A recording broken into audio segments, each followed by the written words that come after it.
Bulgaria, covering an area of about 111,000 km.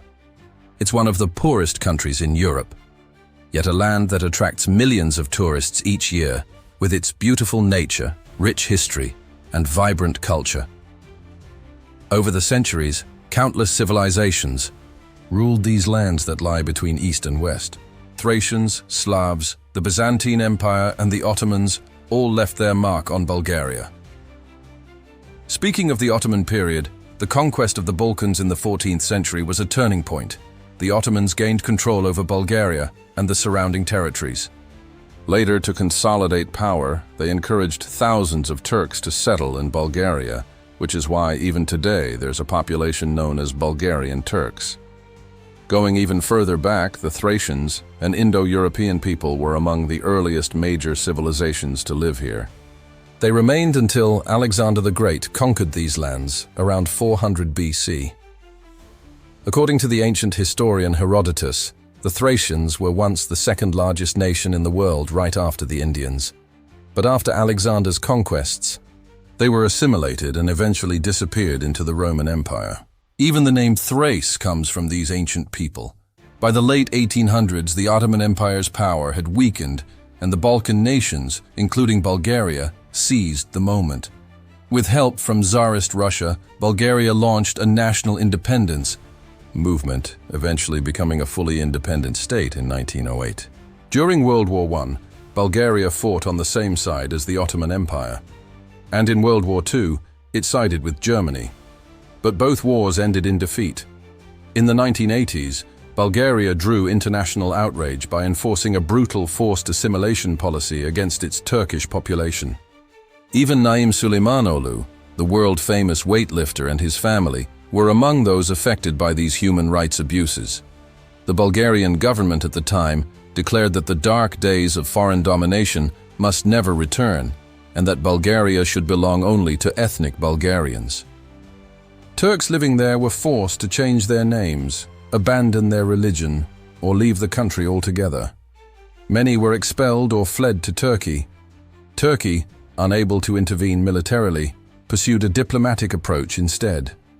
The Turkish Foreign Minister accused Bulgaria of crimes against humanity, comparing its leader to Adolf Hitler, while Prime Minister Turgut Özal condemned the treatment of Bulgarian Turks.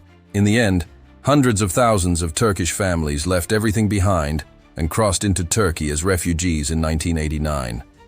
After that mass migration, Bulgaria entered a deep economic crisis.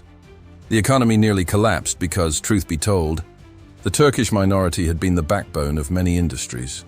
Until 2007, Bulgaria struggled with repeated financial crises. That same year, it finally joined the European Union and the economy began to slowly recover. Today, Bulgaria is a parliamentary democracy, but still one of the poorest EU member states. Decades of war losses and ethnic expulsions left long-lasting scars on its development. Today, Turkey and Bulgaria share a strong trade relationship. Turkey is a major partner, exporting fuel, copper, plastics, machinery, and steel to Bulgaria, while importing oilseeds, wood products, and fruit in return. The capital city, Sofia, is now considered one of Europe's notable cultural hubs. It attracts students from all over the world, and its historic buildings and museums are gaining more and more attention. If you ever visit, about 117 kilometers south of Sofia, you'll find the Rila Monastery, the largest Orthodox monastery in the Balkans and a UNESCO World Heritage Site. Speaking of religion, around 90% of Bulgarians are Christians, most of them belonging to the Eastern Orthodox Church, similar to Russia, Serbia, North Macedonia, Ukraine, and Greece. After Christianity, Islam is the second largest faith. Most Muslims here are Pomaks, an ethnic group of Bulgarian origin who converted to Islam centuries ago. The official language is Bulgarian, written in the Cyrillic alphabet, which was inspired by the Greek script and is known to be quite difficult to learn. Sofia itself has a population of about 1.5 million, while Bulgaria's total population is around 7 million, meaning a large share of the country lives in the capital. Most tourists also start their journey there, as many attractions are within walking distance in the city center. Despite being the capital, Sofia isn't exactly a dazzling city. It has a charming, historic atmosphere, but compared to other European capitals, it feels modest and underdeveloped. A word of caution, though. Be careful with taxis in Sofia. There are plenty of illegal taxi drivers pretending to be official. Their meters run unusually fast and you may find yourself overcharged. Real taxis clearly display fair rates on their windows. Fake ones don't. Keep an eye out. Beyond Sofia, important cities include Kardjali, Varna, Silistra, and Pleven. Geographically, Bulgaria borders Romania to the north, Serbia and North Macedonia to the west, Greece and Turkey to the south, and the Black Sea to the east. Its landscape is shaped by the Balkan, Rhodope, and Rila mountains. Getting to Bulgaria is easy. From Istanbul, you can fly directly to Sofia in just 1.5 hours. You can also travel by ferry from Kiyikoy to Burgas or Varna on the Black Sea coast. If you prefer land travel, buses from Istanbul, Izmir or Bursa take about 3 hours to reach the border. The summer season runs from June to October, and in winter, ski resorts attract visitors from all over the world. Bulgaria is known for affordable vacation options compared to most of Europe. Locals working in cafes and restaurants usually speak English, and as a Turk you'll find the food very familiar, a legacy of the Ottoman era.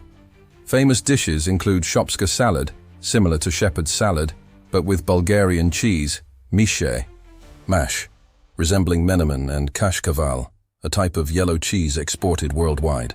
Instead of the euro, Bulgaria uses its own currency, the Bulgarian lev. Currently, 1 lev equals about 9.36 Turkish lira, and the minimum wage is around 760 lev, roughly 7,600 Turkish lira. However, few people actually earn the minimum wage. Most salaries are only slightly higher, maybe 100 to 150 lev more. Still, everyday goods are much more expensive than in Turkey. Many Bulgarians cross the border to Edirne for shopping where prices are far more affordable. For example, a bottle of quality ketchup costs around 12 levy, about 120 Turkish lira. And a free-range chicken costs 19 to 20 lev. Even sunflower oil sells for 5 to 7 lev per litre.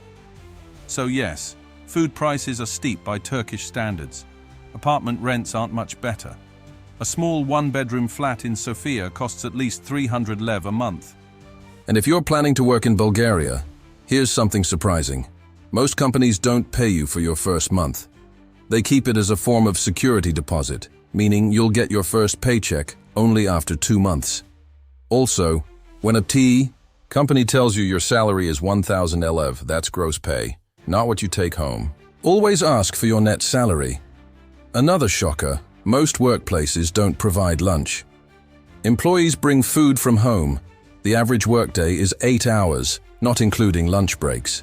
So, you're usually at work at least 8.5 hours a day.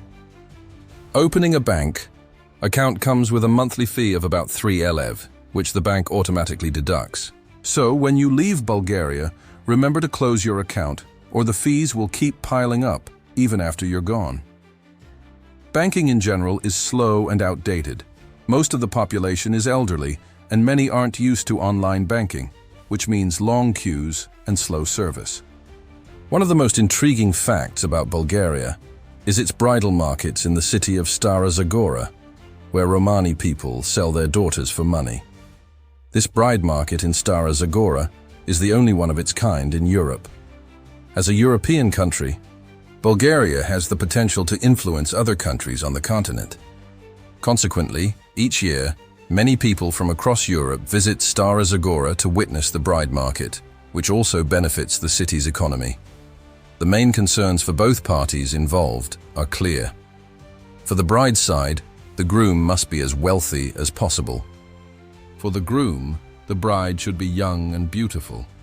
The criteria for marriage are based solely on external beauty and wealth, as the couple typically chooses each other without having met previously. Such marriages can be seen as mutually beneficial arrangements. Once an agreement is reached at the marriage market, a celebration is held at the bride's house attended by the groom. The Romani enjoy festivities filled with dance and music which are important to their traditions. After the celebration, the Couple proceeds to get married and establish a home together. There's a lot more to explore about Bulgaria in a future video. See you in the next one. Goodbye.